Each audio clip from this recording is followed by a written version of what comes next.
कुर्बानी किस किस पर वाजिब है। असल में एक है दीनी माहौल, इस्लामी माहौल, और एक है कि हमारे लोगों ने बरसों से अपने घर का माहौल बनाया हुआ है। भाई एक आदमी ने कुर्बानी कर ली, अब्बा जी ने कर ली तो बेटे कहते हैं जब जनाब अब्बा जी ने कर ली तो सब की तरफ से कुर्बानी हो गई। और बाद औक़ात ऐसा होता है कि अब्बा जी फौत हो गए तो चलो जी अम्मा जी करेंगी, सब की तरफ से हो जाएगी।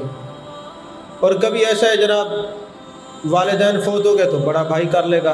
चूँकि इस्लामी तालीमात से हम लोग दूर हो चुके हैं, हमें मसाइल का पता नहीं होता, और बाद औक़ात ऐसा होता है कि बरसों से साहिब निसाब होने के बावजूद, मलकियत होने के बावजूद कुर्बानी जो हम पर वाजिब है हम वो नहीं कर सकते।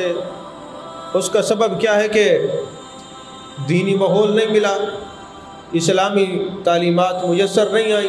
कुर्बानी के 3 दिनों में 10, 11, 12 ज़िलहज्जा, इन 3 दिनों में जिसके अंदर ये शराइत पाई जाए जो मैं अभी अर्ज़ करने लगा हूँ, जिसके अंदर ये शराइत पाई जाएंगी उस पर कुर्बानी वाजिब होगी। बाद औक़ात ऐसा होता है कि घर का जो बड़ा फ़र्द है वो कुर्बानी कर रहा है, उस पर कुर्बानी वाजिब नहीं होती, बहू पर कुर्बानी वाजिब होती है। बाद औक़ात ऐसा होता है कि बड़ा बेटा कर रहा है, उस पर कुर्बानी वाजिब नहीं, छोटे पर वाजिब होती है। हमने ये जो कुर्बानी की शराइत हैं इनको गौर से देखना है और समझना है कि जिस जिस के अंदर ये शराइत पाई जाए कुर्बानी उस पर वाजिब होगी। सबसे पहली शर्त यह है कि जो कुर्बानी कर रहा हो वो मुसलमान हो। कुर्बानी मुसलमान पर वाजिब है, काफिर पर वाजिब नहीं है। और दूसरी शर्त यह है कि जो कुर्बानी कर रहा हो वो आकिल हो, आकिल हो, पागल ना हो, मजनू ना हो, आकिल पर कुर्बानी होगी। अगर किसी बंदे को वो साहिब निसाब भी है, वो इन शराइत में पूरा, लेकिन आकिल नहीं है, मजनून है, पागल है, दीवाना है, उस पर कुर्बानी नहीं होगी। पहली शर्त क्या है कि मुसलमान हो, दूसरी शर्त यह है कि आकिल हो, और तीसरी शर्त यह है कि बालिग हो। नाबालिग पर भी कुर्बानी वाजिब नहीं होती, अगरचे उसके पास वो साहिब निसाब भी हो, निसाब के मुताबिक उसके पास पैसे भी हों, लेकिन वो चूँकि नाबालिग है इसलिए उस पर कुर्बानी वाजिब नहीं। और चौथी शर्त यह कि मुकीम हो, मुसाफिर ना हो, मुसाफिर पर कुर्बानी नहीं होती। अब ये हम देखेंगे कि 2 वतन है, एक है वतन असली, एक है वतन इकामत।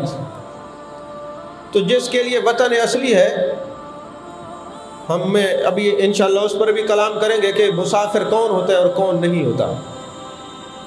और 5वीं शर्त यह है कि मालिक निसाब होना।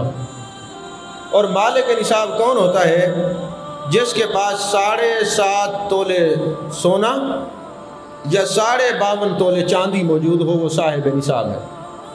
या 52.5 तोले चांदी की मिकदार के बराबर उसके पास पैसा हो, या माल तिजारत हो, या जो घर का सामान है, मिसाल के तौर पे आज का रेट है 75,600 या 76,600।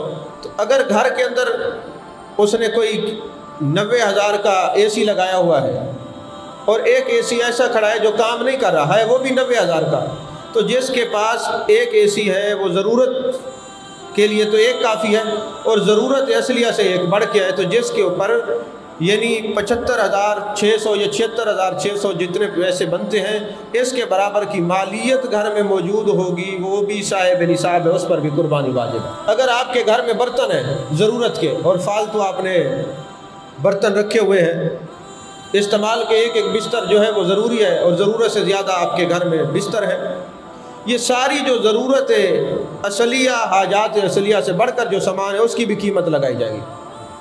कुर्बानी के 3 दिनों में अगर ये सारी शराइत पाई जाए, 52.5 तोले चांदी, पहला ये निसाब है। अब 52.5 तोले चांदी को देखें और 1 तोला सोने को देखें।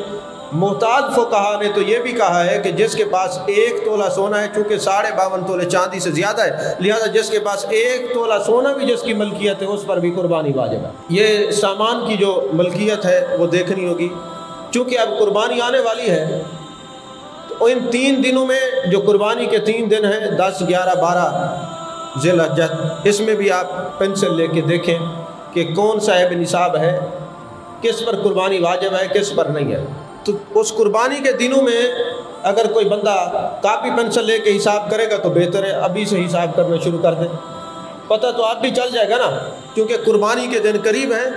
ہر بندہ، گھر کا ہر فرد، چاہے وہ باپ ہے، بیٹا ہے، ماں ہے، بہو ہے، جتنے افراد ہیں گھر کے، وہ اپنی شرائط لکھنا شروع کر دیں کہ جی مسلمان ہیں، عاقل ہیں، بالغ ہیں، مقیم ہیں، مسافر تو نہیں ہیں، اور پھر 52.5 تولے چاندی گھر میں موجود ہے، اس کے برابر پیسے موجود ہیں، اس کے برابر مال تجارت موجود ہے، ضروریت اور حاجات اصلیہ سے زیادہ سامان گھر میں موجود ہے، ضرورت سے زیادہ اگر کوئی پلاٹ لے رکھا ہے اور اس کی ملکیت 52.5 تولے چاندی کے پیسوں سے زیادہ ہے یا اس کے برابر ہے تو وہ صاحب نصاب ہے، اس پر قربانی واجب ہوگی۔